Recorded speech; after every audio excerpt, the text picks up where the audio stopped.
बिस्मिल्लाहिर्रहमानिर्रहीम, अस्सलाम वालेकुम।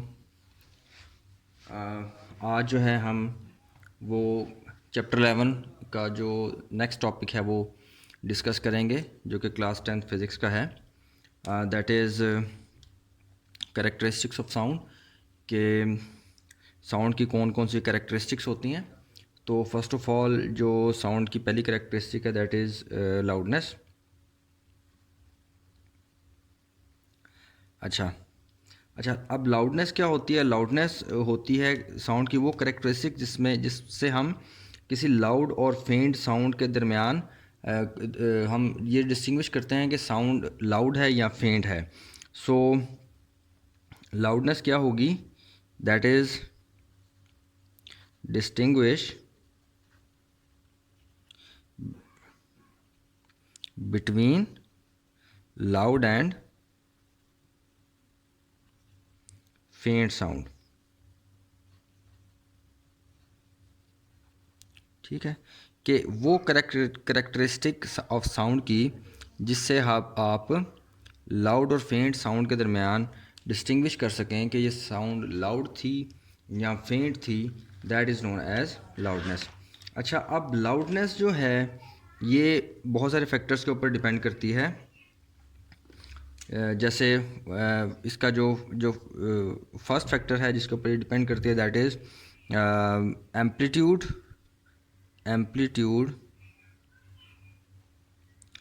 Amplitude of vibrating body. Second one is area of vibrating body.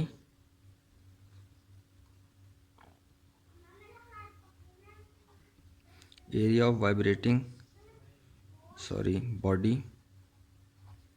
And third one is distance from the vibrating body. Distance from the vibrating body.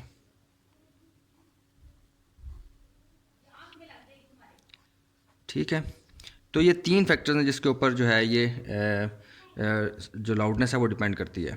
अच्छा, अब amplitude of vibrating body का मतलब क्या है? मतलब एम्पलीट्यूड ऑफ वाइब्रेटिंग बॉडी का मतलब ये है कि लेट्स सपोज एक ड्रम है, ठीक है, एक ड्रम जिसे कि हम ढोल कहते हैं, ठीक है, वो है। और अगर आप इसको एक लेट्स सपोज एक स्टिक के साथ इसको यहाँ पे हिट करते हैं इसकी स्किन के ऊपर, तो क्या होगा? साउंड प्रोड्यूस होना शुरू हो जाएगी। लेकिन अगर हम इसको ज़्यादा फोर्सफुली हिट करेंगे तो क्या होगा? ज़्यादा फोर्सफुली हिट करने से इसकी जो स्किन है उसकी वाइब्रेशन यानी कि एम्पलीट्यूड बढ़ जाएगा। एम्पलीट्यूड में बेसिकली क्या होता है? एम्पलीट्यूड होता है जो आप कहते हैं maximum distance from the mean position. Let's suppose अगर इसकी जो मीन पोजीशन थी वो ये थी और पहले आपने इसको थोड़ी सी लेस फोर्स के साथ हिट किया, तो इसका जो एम्पलीट्यूड आएगा लेट्स हो सकता है वो यहाँ से यहाँ तक आए, ठीक है, तो एक साउंड जो है वो प्रोड्यूस होगी। ठीक है, लेट्स सपोज ये साउंड प्रोड्यूस हो रही है। अब जब आपने इसको ज़्यादा फोर्स के साथ हिट किया तो क्या होगा कि इसका एम्पलीट्यूड जो है वो इंक्रीज़ हो जाएगा। ठीक है, जब इसका एम्पलीट्यूड अब इसका एम्पलीट्यूड, पहले इसका एम्पलीट्यूड क्या था? यहाँ से यहाँ तक, maximum displacement from the mean position. लेकिन अब क्या हुआ? अब इसका एम्पलीट्यूड बढ़ गया। जब इसका एम्पलीट्यूड बढ़ जाएगा तो क्या होगा कि आपको एक लाउड साउंड जो है वो सुनने को मिलेगी। So loudness depends upon the amplitude of vibrating body. तो हम दूसरे अल्फाज में ये भी कह सकते हैं loudness L is directly proportional to amplitude.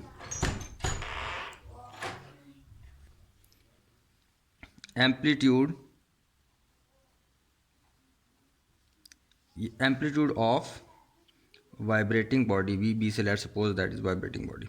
ठीक है, loudness is directly proportional to amplitude of vibrating body. अच्छा, then area of vibrating body के ऊपर भी डिपेंड करती है लाउडनेस। अच्छा, अब एरिया ऑफ वाइब्रेटिंग बॉडी के ऊपर कैसे डिपेंड करती है? लेट्स सपोज जो है दो दो ड्रम हैं। एक जो है लेट्स सपोज के एक छोटा ड्रम है, ठीक है, एक ये छोटा ड्रम है, ठीक है, एक ड्रम यानी जिसको आप कहते हैं तबला कह सकते हैं या ढोल, ठीक है, और एक वो है कि जिसका एरिया जो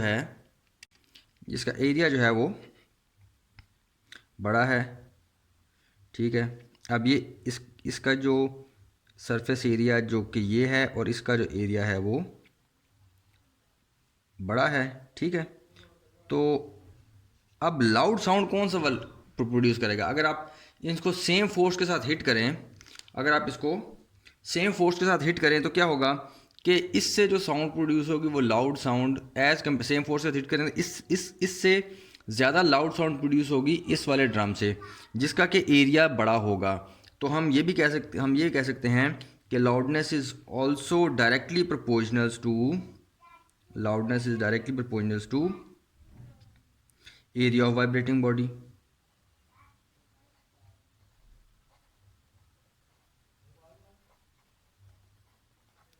ठीक है।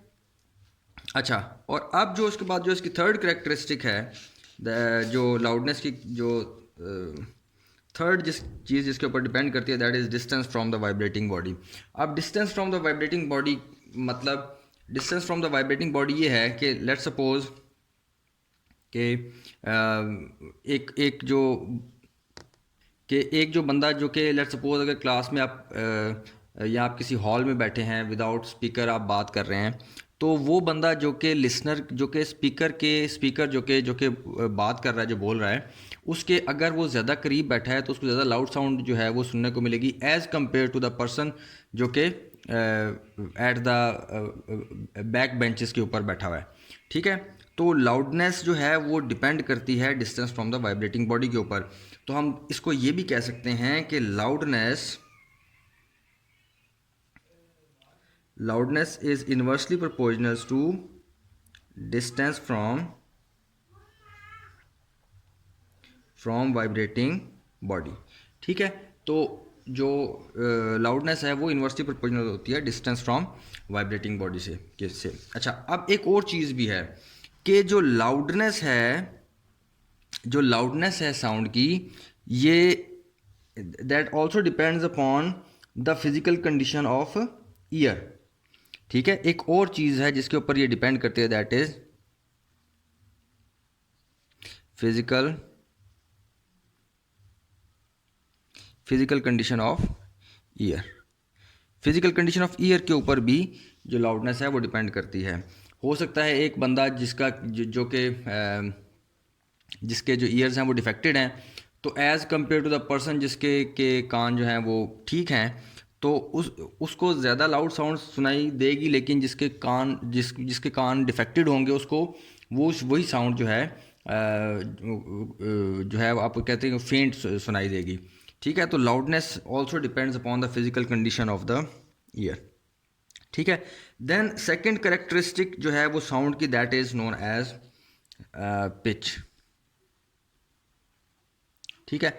अब पिच क्या है? पिच साउंड की वो करेक्टरिस्टिक है जिससे कि हम ये डिस्टिंग्विश करते हैं कि ये साउंड श्रिल है या ग्रेव है, श्रिल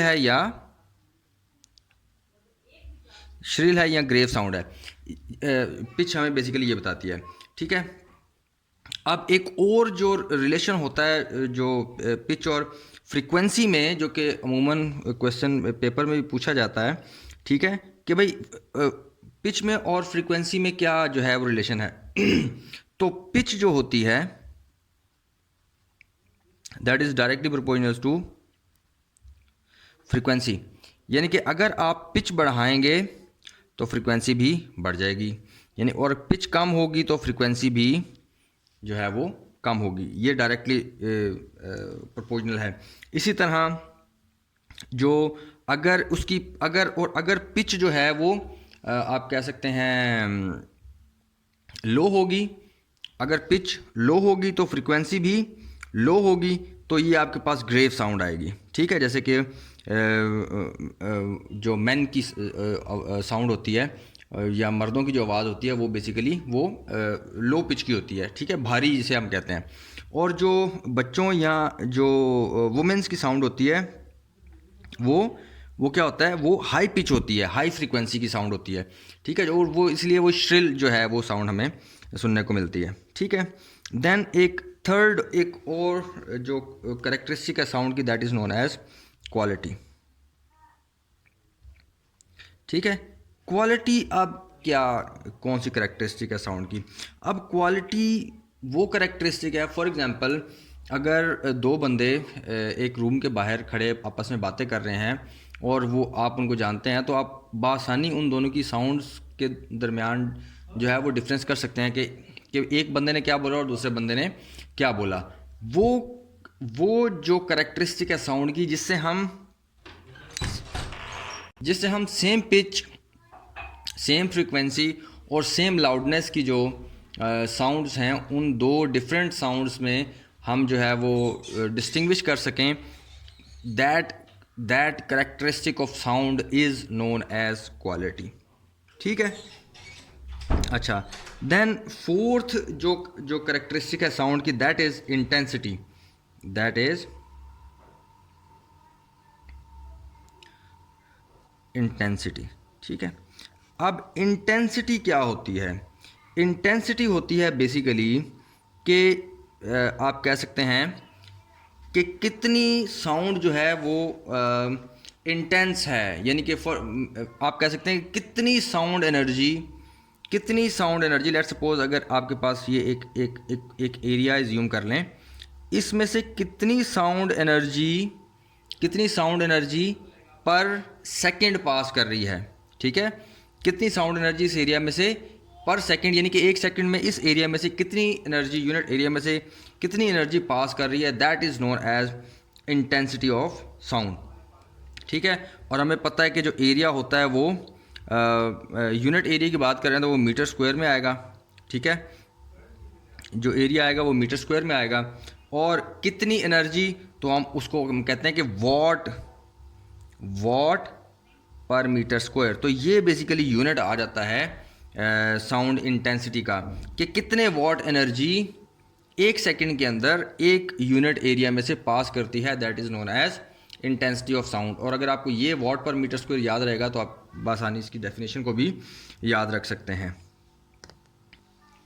अच्छा, देन आगे एक चीज़ आ जाती है, that is sound intensity level, sound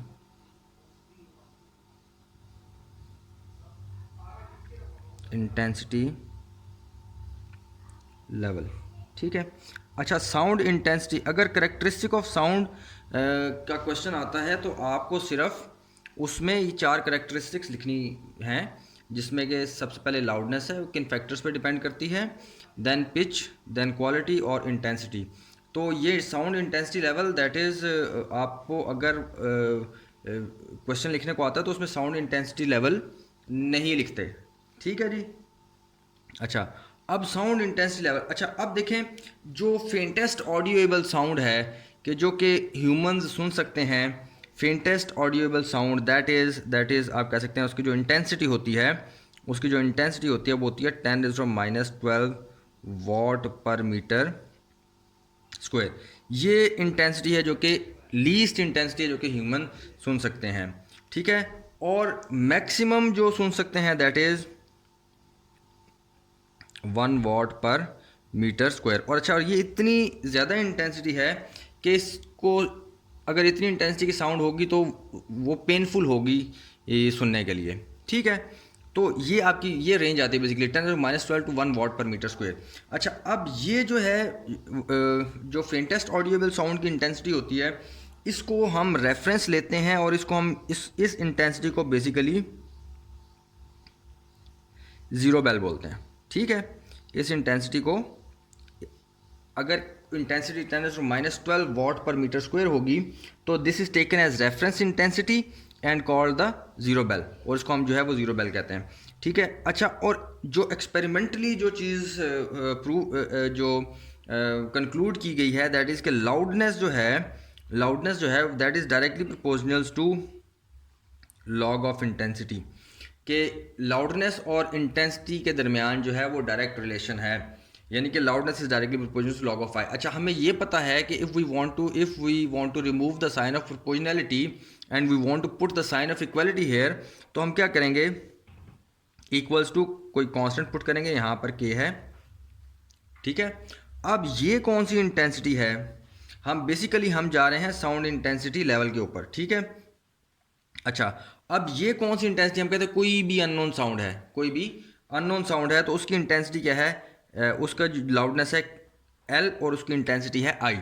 अच्छा, अगर हमारे पास आ जाए फेंटेस्ट ऑडिएबल साउंड तो उसकी लाउडनेस क्या आएगी, उसकी लाउडनेस आ जाएगी, ऑब्वियस बात है, एल नॉट, इसको हम आई नॉट से रिप्रेजेंट कर देते हैं,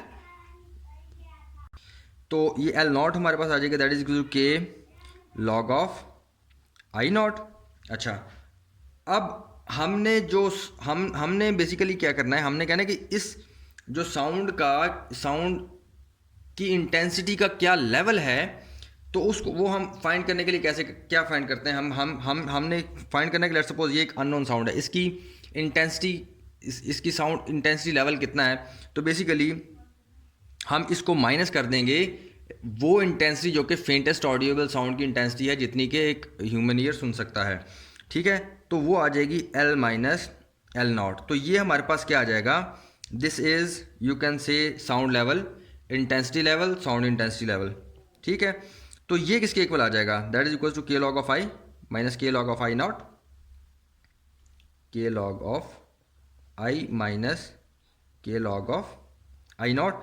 अच्छा, अब के क्योंकि कॉन्स्टेंट आप कॉमन ले सकते हैं, it will becomes K log of I minus log of I not.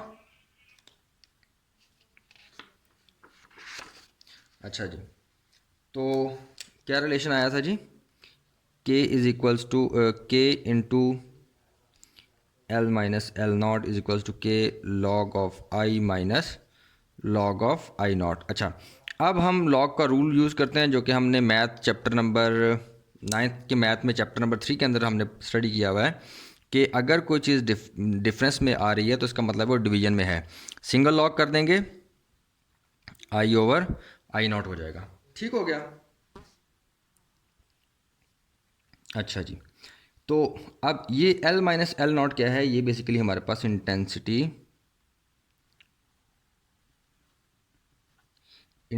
Level है, दैट इज इक्वल्स टू के log I over I not.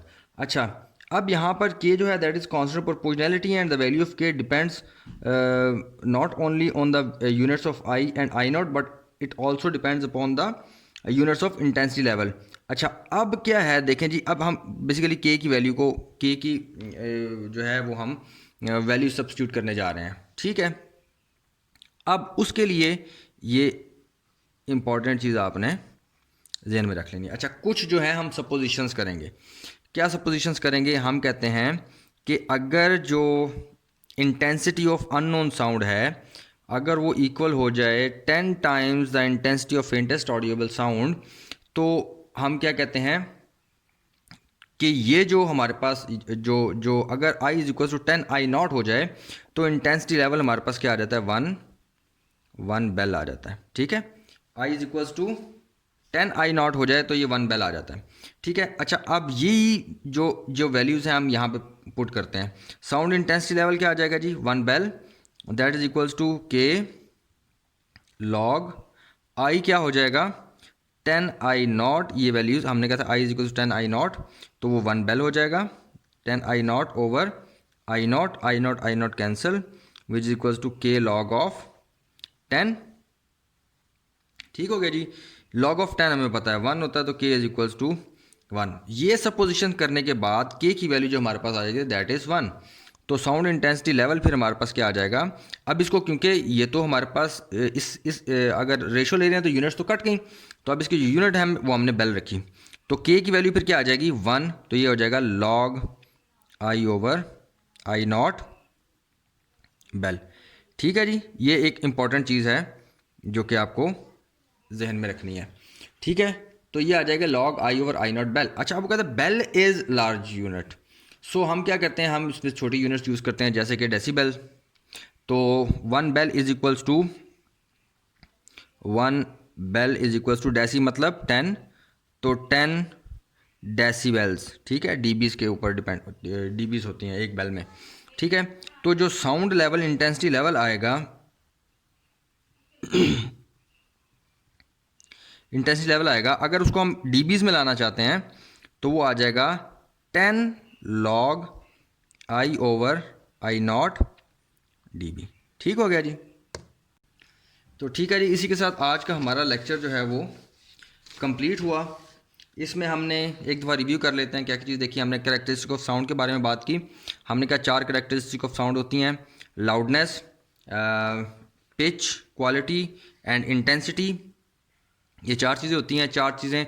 अब हमने क्या कहा, हमने कहा कि लाउडनेस जो है वो 3 चीज़ों पर डिपेंड करती है, amplitude of vibrating body, area and distance from the vibrating body. तो हमने कहा कि loudness is directly proportional to amplitude of vibrating body, loudness is directly proportional to area of vibrating body and inversely proportional to the distance from the vibrating body. अच्छा, उसके बाद हमने कहा कि loudness is also depends upon the physical condition of ear. ये 4 चीज़ें हमने बता दी। Then second one is pitch. Pitch क्या है, हाँ, वो हमें बताती है कि कितनी श्रिल या ग्रेव है कोई साउंड। और हायर फ्रीक्वेंसी, हायर पिच, यानी कि इन पिच और फ्रीक्वेंसी के दरमियान डायरेक्ट रिलेशन है, डायरेक्टली प्रोपोर्शनल है एक दूसरे के। Then there is a quality of sound, कि हमने कहा कि सेम लाउडनेस और सेम पिच की साउंड्स दो अगर हों तो हम उनमें डिस्टिंग्विश कर सकें, that characteristic of sound is known as quality. Then intensity of sound, के एक यूनिट एरिया में से, एक सेकंड में से कितनी साउंड एनर्जी पास करती है, that is intensity of sound. Then आगे हमने साउंड इंटेंसिटी लेवल के बारे में जो है वो डिस्कस किया कि साउंड इंटेंसिटी लेवल क्या होती है। आई नॉट जो है फेंटेस्ट ऑडिएबल साउंड की इंटेंसिटी है, ये आप कम से कम सुन सकते हैं और मैक्सिमम 1 वाट पर मीटर स्क्वायर सुन सकते हैं, और इसको हम कहते हैं दैट इज़ रेफरेंस लेते हैं, इसको हम 0 बेल बोलते हैं। फिर हमने कहा कि L is equal to L directly proportional log of I. इसी तरह इक्वलिटी में लेके आएंगे तो एल इज इक्वल टू के लॉग ऑफ आई, और फेंटेस्ट ऑडिएबल साउंड की intensity L not is equal to के लॉग ऑफ आई नॉट हो जाएगी। ठीक है, अब इन दोनों का जो डिफरेंस लेंगे that is basically sound level. ठीक है, दैट इज इक्वल टू के log of I over I naught. Then ये सारा करने के बाद हमने इसको सारे को ड्राइव किया, ड्राइव करने के बाद हमारे पास ये आ गया के log of I over I not. अच्छा, अब यहाँ पे हमने यूनिट्स को पुट करना था, तो ये एक इंपॉर्टेंट चीज़ जो कि हमने कही, हमने कहा कि अगर I is equal to 10 I not हो जाए तो इसकी जो यूनिट हो जाएगी वो 1 बेल आएगी। यही चीज़ को पुट करते हुए हमने के की वैल्यू निकाली, तो के की वैल्यू हमारे पास आ गई 1। अब इस के की वैल्यू हम इस इक्वेशन के अंदर पुट कर देंगे। ठीक है, तो ये हमारे पास क्या आ जाएगा, log I over I naught bel. अब अगर बेल इज लार्जर यूनिट तो इसको हम क्या करते हैं, छोटे यूनिट्स में लेके आते हैं, तो वो हमारे पास आ जाता है डेसीबेल। तो 1 bel is equal to 10 dBs। तो इसको जब हम बेल को डेसीबेल में लेके आएंगे तो 10 log of I over I not dBs हो जाएगा। ठीक है जी।